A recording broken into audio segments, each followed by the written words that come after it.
on your home. Verse 18, wives, submit yourselves unto your husbands as it is fit in the Lord. Colossians chapter 3 and verse 18. Okay. This is for the purpose of order in the home. This is not for the purpose of producing a browbeating husband. I do not believe that God insists for a wife to submit to an unsaved husband who beats her or orders her to do things contrary to her walk with the Lord. A woman wrote to me and said that her husband was an unsaved man. When he would get drunk, he would beat her. She felt as a Christian she ought to stay with him. I advised her to leave him. I do not believe that God ever asked any woman to stay with a drunken husband. She loses her own personality, she loses her own dignity, and she will find herself being brought down to his level if she submits to that. She is to submit as it is fit in the Lord. Excuse me. Verse 19. Husbands, love your wives and be not bitter against them. Colossians chapter 3 and verse 19.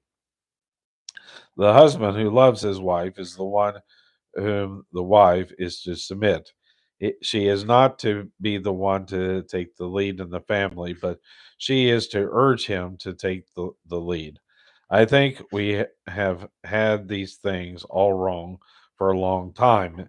In my entire ministry, I have removed the word obey from the marriage ceremony. I don't think it belongs in there at all. Verse 20. Children, obey your parents in all things, for this it is well pleasing unto the Lord. Colossians chapter 3 and verse 20. Children are to obey their parents. They are to honor their parents all their lives. But when they are children, they are to obey them. However, the child also needs to grow up. I don't think this verse means for a 24-year-old boy must stay tied to his mama's apron strings.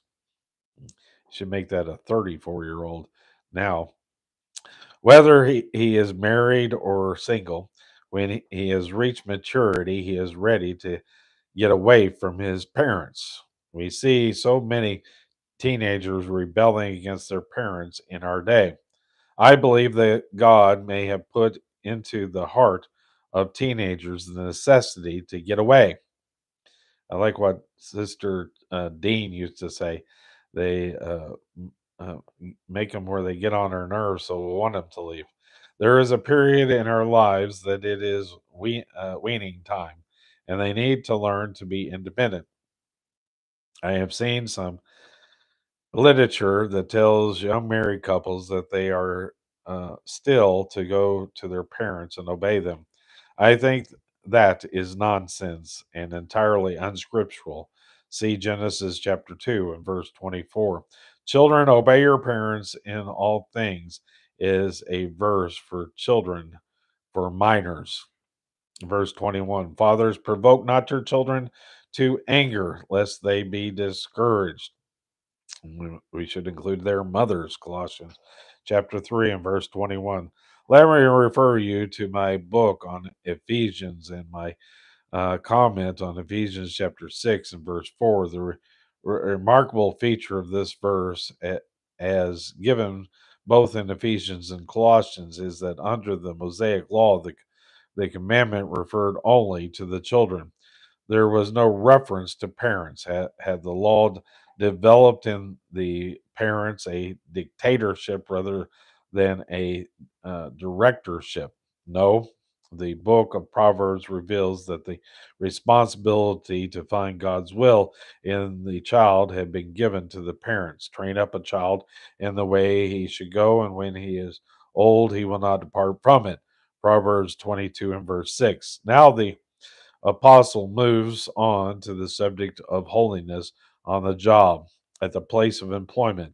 He will discuss the relationship that exists on the job, the relationship of capital to labor.